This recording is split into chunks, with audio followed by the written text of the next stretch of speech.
біз көзге көрінбейтін микробқа жеңіліп қалатындай әлсізбіз.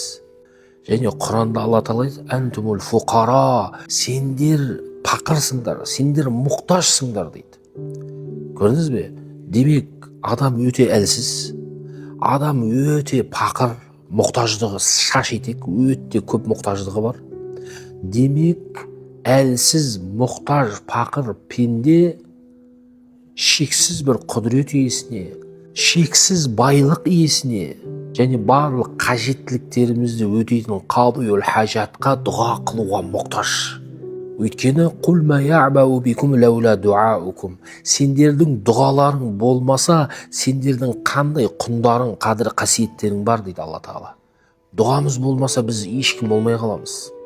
Сол үшін удууни астажиб лакум, менен дұға сұраңдар, дұға етіңдер, Алла Тағала, мен жауап беремін дейді. Сол үшін адамның өмірінде, мұсылманның өмірінде дұға өте маңызды. Пайғамбар саллаллаху алейхи ва саллям сол үшін де дұға өмірінің қаруы деген.